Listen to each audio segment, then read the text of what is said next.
Welcome back to Tap Intuit. Today I am here with Anie Dyer. She is a human design coach and reader, and I'm fascinated with human design. Today we're here for your story, Anie, and I'm really excited to dive in to human design. And this first question that I have for you, what was happening in your life when human design stopped being an interesting idea and you actually started changing how you live based on the knowledge? That is a good question. I'm kind of an all-in type person. So for me, there wasn't a moment where I learned about human design and took it casually. Sure. So for me, it was like the moment I learned about it, I was like, I need to learn all the things. And so for me, it was more of an instantaneous, as soon as I learned about it, immediately integrating. So there wasn't ever like, oh, that's kind of interesting, or oh, that's nice to think about. It was, no, I'm obsessed and I've got to learn more, like all in. For people who have never heard of human design, will you help define it for me? Yeah, human design is essentially a self-awareness system. There's a lot of elements to it. There's elements of the chakra system, the I Ching, the Kabbalah, astrology, and so it's essentially your personal energetic blueprint. And it shows where you expel energy, where you take it in. It tells you about how you're energetically designed to function, how you bring in aligned opportunities, how you tap into your personal intuition type. I feel like society conditioned us to believe that we make all our decisions with our brain, and most of us are actually not designed to do that. We're meant to tune into other parts of the body. So, like I said, it's a self-awareness system, and it can also help you uncover a lot of people's prominent talents that they're not always conscious of. Because one of my favorite aspects to human design is you have a conscious side and then the unconscious. There's so much to learn and go down, but that's the gist of it. That's my not short answer, is it's a self-awareness system. I know that finding out what type of human design I was felt spot on. Do you feel that most people, when they learn which type they are, that they're like, oh yeah? Oh yeah, I think it's extremely validating for a lot of people to learn about their energy type, the personality profiles, their strategy and authority. I know for me that was huge, yeah. And do you mind sharing what type you are? Yeah, I'd love to, because I love talking about it. I'm a 2/4 emotional projector. That's awesome. And we shared, and I think you told me too, after looking at my chart, that I'm a manifesting generator. It's so fascinating, and I could go down many rabbit holes, but I won't. And so I'm going to stay on track here. Human design talks a lot about conditioning, the energy expectations we absorb that were never really ours. Where do you see people most often living someone else's design without realizing it? I think it depends on the person, and I think it depends on the energy centers. When you look at your body graph, the centers that are colored in, that's where you have your own consistent access to energy, right? Okay. And when you look at the chart and then you have the white centers, those are undefined. So a lot of times what we'll see is the undefined centers, where we're taking in energy and amplifying it, we're more susceptible to taking on conditionings to those specific centers and the themes that they carry out. So, when I see somebody with an undefined solar plexus, that center deals with themes of feelings. And they can be very empathetic because they're experiencing somebody else's feelings and they're amplifying it, right? Oh, wow. So when I see that, a lot of times they'll have one of two things show up. It's like they might be feeling overly responsible for the emotions of others and taking that on, or they might go the opposite way where the emotions are very loud for them. And so they're just going to avoid confrontation altogether because they haven't been taught how to manage the way the energy flows for them in that center. Wow. Right? This is why I do coaching, because human design really honors just how unique and individualistic we all are. So I think it really comes down to the person. I wouldn't say there's one center that, oh, this is the problem center, you know. But there are definitely ones that we see a lot. Like most people have the heart center undefined, and that deals with themes of worthiness and willpower and motivation. And so we often have, I think, struggles with feeling worthy. And so that one makes a lot of sense because most people have that undefined, and so they're taking in a lot of energy in that center. Wow. So, but it just depends on the person and the season of life too. Absolutely. It begs the question, who are you spending time with and what are you absorbing? Right. And we know that we want our kiddos to have the right friends, Right. or a good crowd of friends that they're around. And yeah, we really do take on so much. And I love that you pointed out earlier that it is not all in the mind. It is not all mental. We take it on in all of these energetic centers. It's fascinating. So for someone who has spent their whole life making decisions from their head, that's me, what does it actually feel like to start trusting your own authority? So I'm really into somatic work. I would label myself a somatic practitioner. I've gone through some certification process. It's not something I push as hard as like human design, because to me they naturally integrate. I think the first step is just being aware. And I think human design is that tool, right? Stepping into greater awareness of how you're designed to tap into that intuition. So for example, I'm an emotional authority. Right. So I'm designed to always be in an emotional wave, and I have to kind of ride the wave, reach that point of neutrality to then tap into, all right, what's my intuition? Right. I don't want to be making it from like an emotional high or an emotional low, because the next day you wake up, you might be feeling something completely different, right? And so I think it's that somatic practice of getting out of the head into the body. And again, I think it's going to look different. Yeah. I don't think there's one solution, one size fits all, right? Agreed. But Yeah. you as a manifesting generator, I think when I looked at your chart, I think you were a sacral.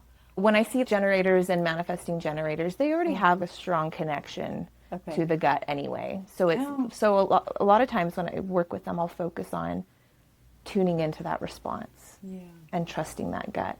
But it's not what we're used to doing. Sure. It's a huge deconditioning process to learn to trust the body feedback. Right. Yeah. I talk about having your hell yes and your hell no, right? Right. And if it's a hell yes, that's easy. But I like what you said about you might feel different tomorrow. So if it's not a hell yes, then it's a no, right? Right. Or at least a not right now. Or not right because now. a lot of generators or man gens, if something comes into their field, they might logically like the sound of it, but they're not getting that response yet in their gut. Yeah. And so what I'll teach them is like, hey, check in with me in 6 months, because it might just be the timing, right?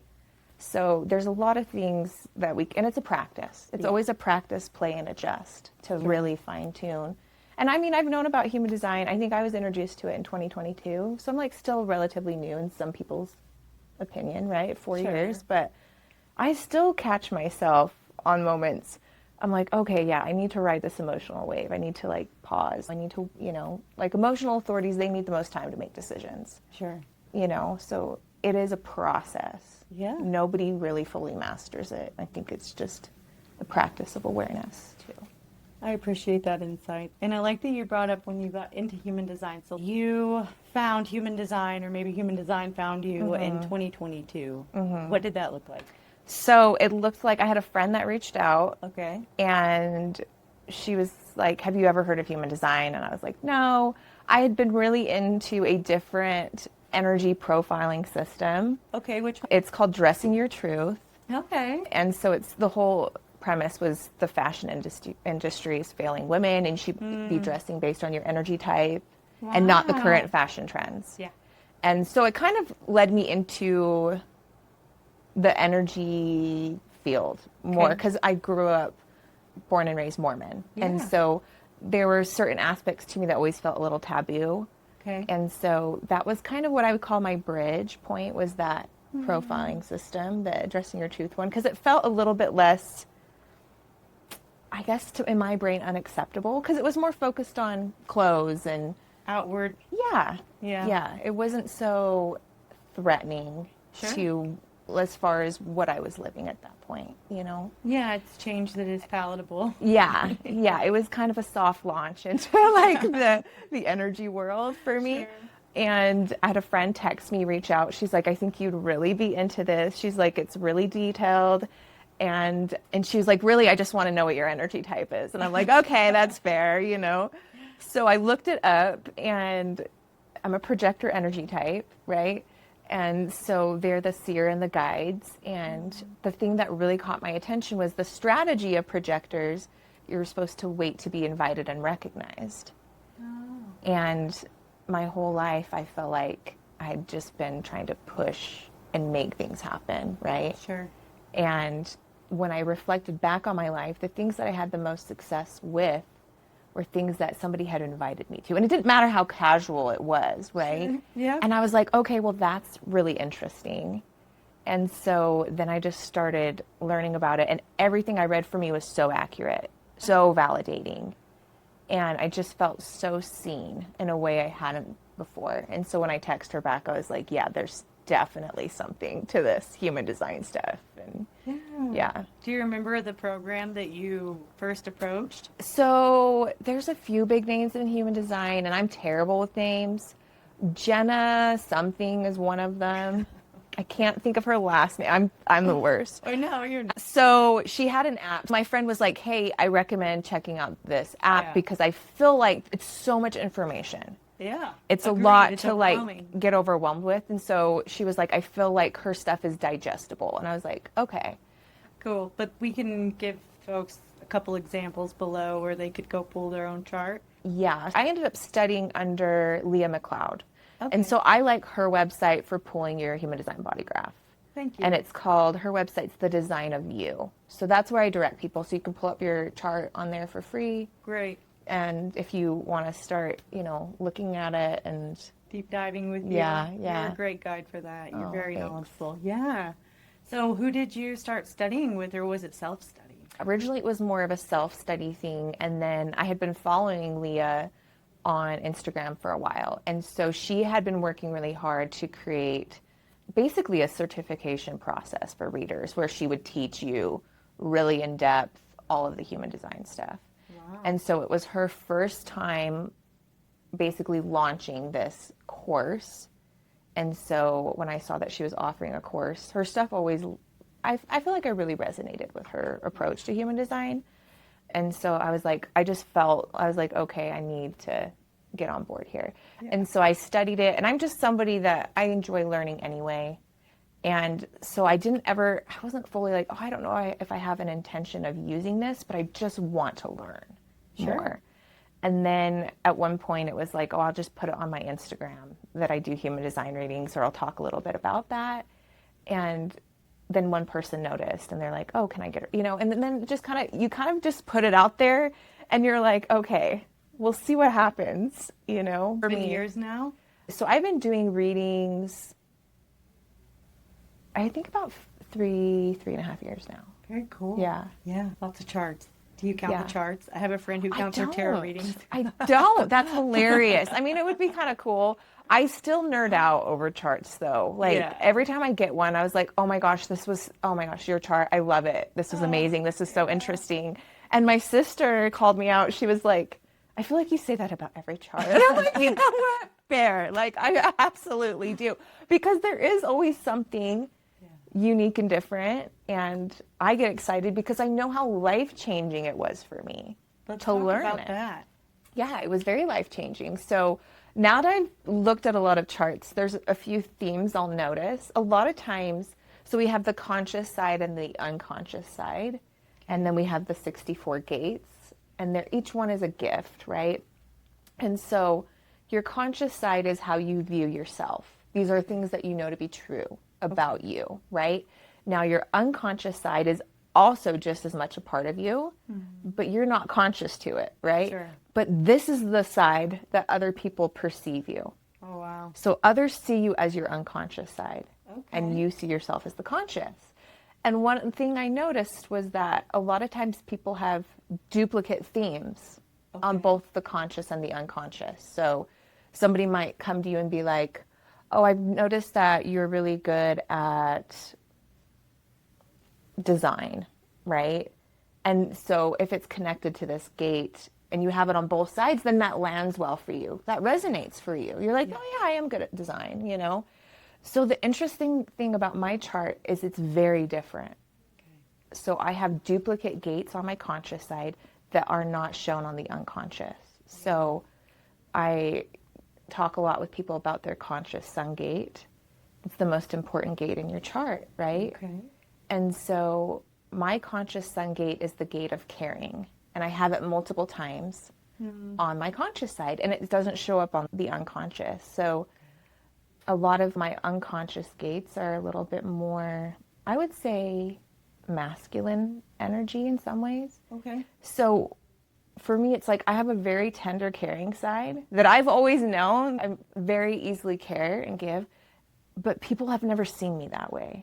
And so sometimes for me, it's been like I just have really struggled to feel seen and understood, because I feel like people are like, so you can just tell when people perceive you in a different light. Yeah. And things get mirrored to you and you can learn. But I always was like, why? And my big question was like, I feel like I care so much. I was like, does nobody care as much as I care? Yeah. And the answer is maybe not, because I have this gate so many times in my chart, right? And so it just, I don't know, maybe that's a silly example, No, but it's great. for me it was like validating. I'm like, oh yeah, okay, I do really care. And maybe people don't care as much as I do. Right. And so it's just that self-awareness. And when we're talking about gates, we're talking about energy centers on the body, correct? The gates reside in the centers. Right. Yeah. Yes. So one of the things with human design that I think is fascinating, not only can you figure out the energetics of how you were designed to be, and that I want to just say out loud that I don't think this is another system to blame, shame, or guilt ourselves for not being a certain way. It's more empowering, but it's also not a system to say, that's why I am the way that I am, and so I don't have to do any work to work on that. Would you agree? Oh, I agree. And there are people that definitely I've run into that use human design as that, as an excuse, right? I'm really big in self-improvement and wanting to, like soul mission. I love talking about soul mission, and I know I'm here to learn and do and evolve. And so that's my approach to human design. So if somebody wants to use it that other way, like they're allowed to, but I'm not a good fit for you. I get it.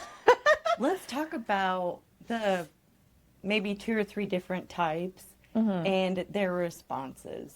Because I think it is super interesting for people to hear that there's a top 5 flavors or however many of human design, and that of these 5, this is how they all operate.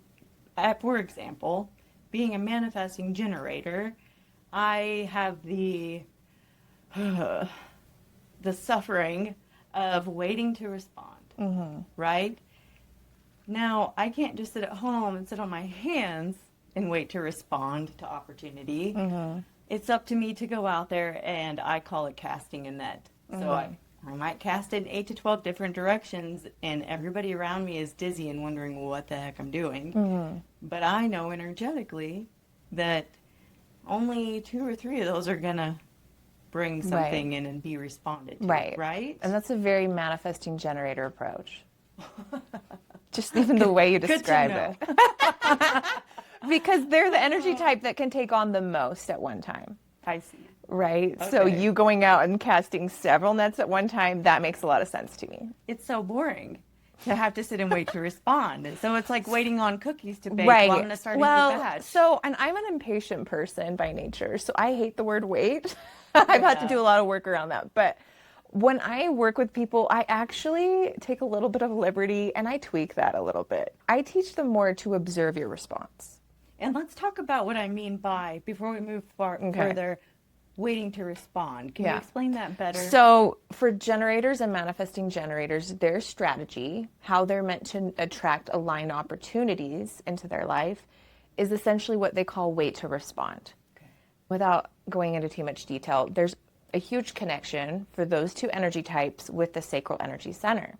So what waiting to respond means, or what it looks like, is that when an opportunity comes your way, you are designed to tune into your gut, and your energy is here to raise the overall energy, the collective energy, right? So generators and manifesting generators are here to generate more energy, and they are here to light up and do what excites them, right? So you are waiting to have that response in your sacral, that lit up, that excited response, to know that that opportunity is correct for you. Right. Right. Yes, So, and it doesn't lie, unfortunately. right. Because the thing is like these energy types, they have the energy to show up consistently, right? That life force energy for them is a consistent thing, whereas other energy types don't have that. And so, but just because you have it doesn't mean you don't misuse it, Sure. right? So sometimes people learn they're a generator and they're like, well, I feel tired all the time. And it's like, well, you're not doing what lights you up, what energizes you. Agreed. Right? Yes. So that's the skill. That's what we practice, is tuning in, right? Seeing what energizes you, what lights you up, what excites you, because we've been conditioned to believe that we shouldn't pursue what brings us joy. Right. It's not safe. Right. Or that you have to work really hard and you shouldn't be getting joy from what you're creating, right? So waiting to respond is basically tuning in and paying attention to when you have that gut response and you feel lit up and energized. Thank you. Yeah. That's great. And for projectors, we talked about how you're waiting to be invited. Is that, did I say that right? Waiting to be invited and recognized. Okay. So projectors, they're the seer and the guides. Okay. So while I'm waiting to be invited, I'm supposed to think about, what do I want to help guide people through? And then I'm pouring my time into that, because we all want a guide that has a certain level of expertise, right? So yes. I'm not literally sitting around twiddling my thumbs. I'm studying human design. Yeah. I'm doing the things that I want to be proficient at to be able to guide people. So when the invitation comes, I'm ready. Yeah. Yeah. And this could be an invitation to work with somebody, or Right. an invitation of any kind, Right. correct? Mm-hmm. Very cool. And can you give me one more design type and their strategy? So manifestors, they make up about 9% of the population. Okay. They're not as common, but I would say that they're the only ones that kind of function the way we think everyone's supposed to function, because they're the initiators. Oh, So all right. they don't have to wait for a response. They don't have to wait for invitation. They just inform and initiate. So they inform the people that it's going to impact, and they initiate into action. And because they're the manifester, they're able to call in the people, the resources, whatever they need Wow. to support them. Now, they don't have the same life force energy that the generators do, so they can't do that high level of production all the time, so they have to work with their cycle of, but a lot of times what you'll see is a manifestor initiate something, and they bring the generators and the manifesting generators in, because they can just consistently, be the workhorse and, support them. But I think it's good to know that you're a starter or you're not, or you're a finisher or you're not, so that you can know who to bring into your team. Right. And I think that it's really cool to learn that folks are using human design in organizations and corporate spaces to say, you two shouldn't be working together, and this is why this project is taking so long. And it's just fascinating. What I'd like to pivot to and ask a few questions on, because we're both mothers, is how have you witnessed human design in kiddos, and is it helpful for parents? Yes, it was actually human design. The original intention was to help parents guide their kids more effectively and do it based on that individual child's needs, and not maybe what we tend to project as humans, right? What did I need in childhood that I didn't get? What was my environment? What are my conditions? And then we try to give our kids what we felt like we didn't get, but your kid is a completely different individual. That's the They might not need what you need, right? They probably don't. And so I love human design for that reason, that it really honors the authenticity, right?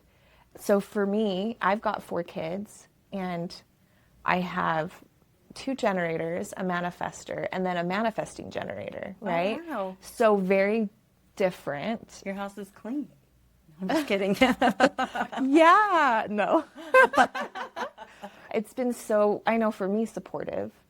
There's personality profile lines. I don't want to go deep into it, but I'm a 2/4. Okay. So I'm a lot more methodical to how I approach life. And what do those two numbers represent? So personality profiles, again, it ties into that concept of the conscious and the unconscious. Okay, great. So in my situation, my 2 line is my conscious personality. Okay. And then my 4 line is the unconscious personality. Is it helpful to understand those personality lines? Yeah. So when we talk with kids, when we're dealing with kids, the things I recommend is learn their energy type, Okay. learn their authority type, and their personality profile lines. Okay. Because I think that is the foundational stuff.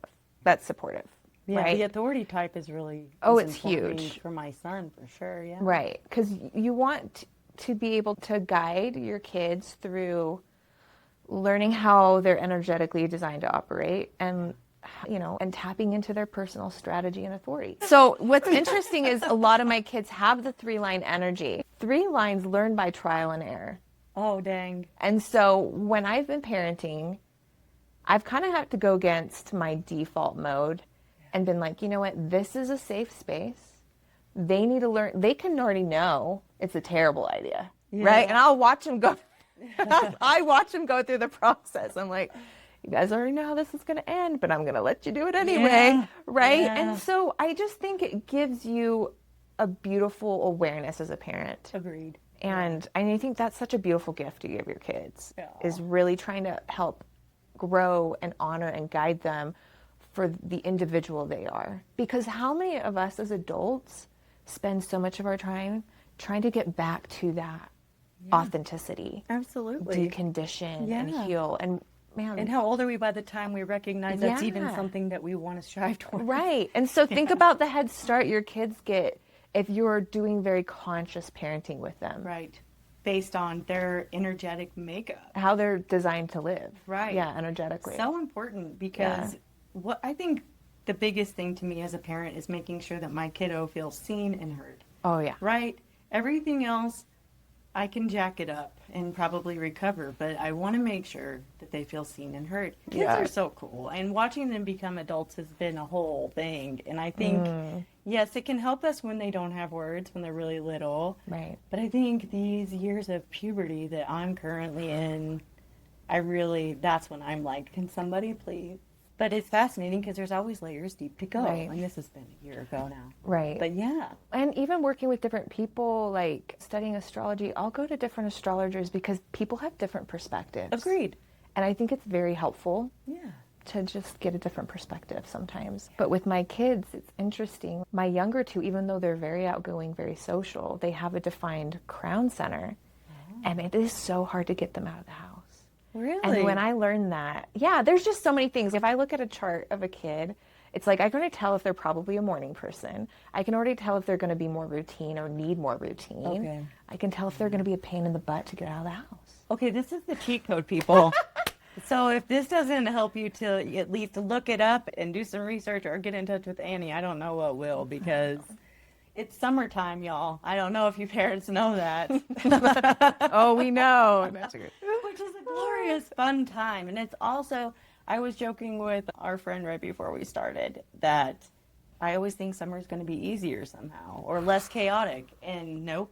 No. I think it does come down to your design. There are some people, I totally agree, like summer is like their prime time, and it's not me. I need a little bit more structure, a little bit more routine. And I think also it's hard, like my kids, my older ones are older, and they start to have their own lives, and then you just very much surrender to the mass chaos that is summer, because people have stuff going on, but it's a week here, 2 weeks here. Wild. You can't get any type of rhythm. No. And you know what, I think that I thrive in chaos sincerely, but the rest of the world really does not.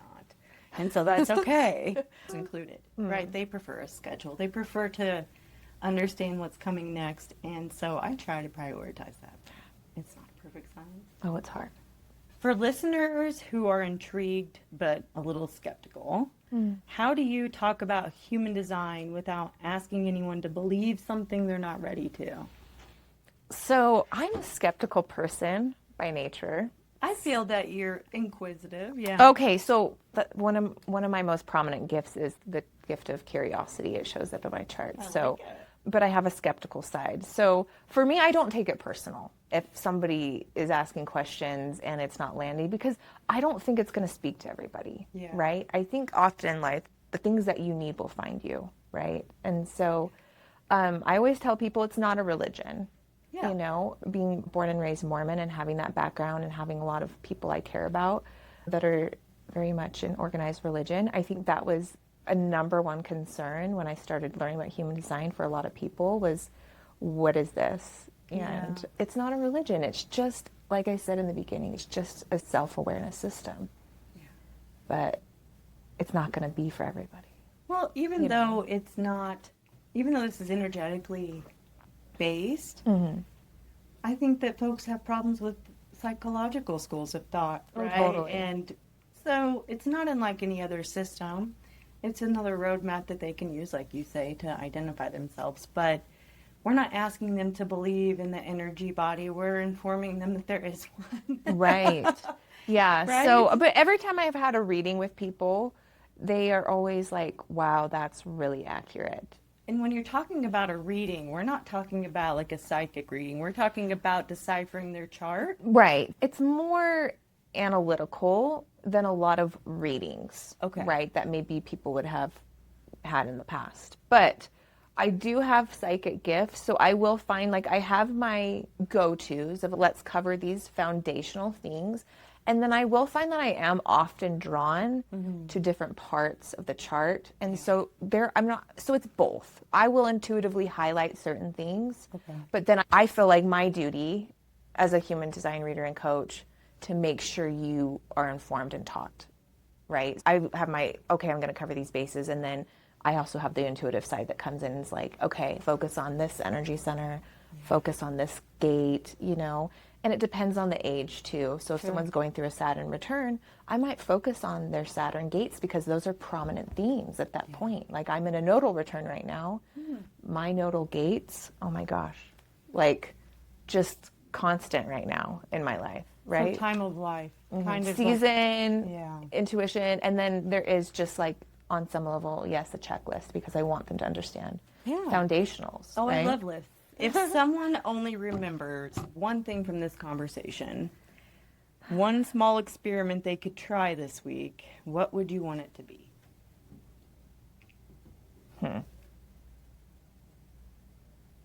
I think if you're not willing to do anything other than learn your energy type, strategy, and authority, I think even just if that's the only takeaways you have, I still feel like that could really drastically change the trajectory you're on in life. Okay, but I really literally just got a download of somebody being like, synastry charts. Oh. So, okay. Like, is my partner and I situation right complementary? So here's the thing. I do get asked sometimes about that.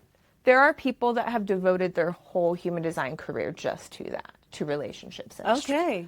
I am more, like, for me, human design has always been about self-discovery, me getting back to my authenticity, right? Now, I do think it's helpful. I don't even think you need to do a deep dive, but I think pulling up both your spouse's chart and yours and just seeing which energy centers you have defined, that I do think can be very supportive. If somebody has an undefined ajna, right, the processing part, you're not designed to always be certain, and you're not designed to always know what you think. Whereas me, I have that defined. I always am thinking. I always know what I think. And so, for example, like my previous partner, he had it undefined and I had it defined. And I remember asking him, like, what do you think about it? He's like, nothing. And I'm like, how are you thinking about nothing? But, you know, so there's just differences, right? Yeah. And so I think human design is super supportive when you're in a partnership, whether it's marriage or whatever. Yes. But no, I don't really Not where to focus start. on it. Well, you can, but I think you got to master your stuff first, or at least have a good foundational understanding. But I do think, do your family, do your close friends, like any one-to-one relationship that you value, I think it is supportive. Yeah. Because it can help you understand the dynamics. Right. Because how many misunderstandings do we have just because maybe my energy works one way and yours works another. Oh, I so agree. Right? Yeah. So totally helpful for sure. Yeah. Yeah, cool. Thank you for diving into that with me. Yeah.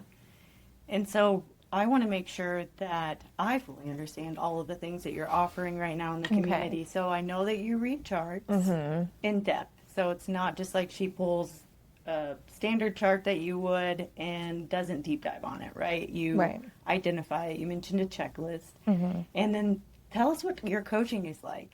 So coaching is a relatively new thing for me. And it came about because I had a lot of people asking. So there was the invitation, like, hey, do you offer this? And it's like, oh, it happened enough that I was like, oh, okay, yeah.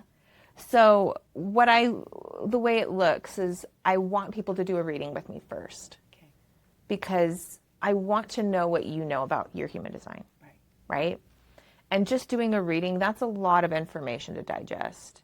And then I offer coaching because even with the readings that I do, being an hour long and I've analyzed and I've typed up a summary for you, it's a lot, right? And it's such a beautiful self-awareness tool that I think coaching is supportive. So if it speaks to you, you want to learn more, you can work with me one-to-one on coaching, and we'll focus more on your current season of life. What are the themes showing up? We talk about energy centers. We might focus on specific gates and just kind of like life coaching, but on an energetic level. Yeah. So that's great. Yeah. And we will make sure that we link below how to get in touch with you. Anie, I have learned so much more just from one conversation, and I'm excited to have you back already and talk about your coaching a few months down the road and see how you're helping folks. For those who want to get in touch with Anie, you'll find all the links below on how you can do that. And I really hope that you will lean in and be curious about your authority and strategy. And energy type. And until next time, I really do hope that you can find one way to tap into it this week. Take care.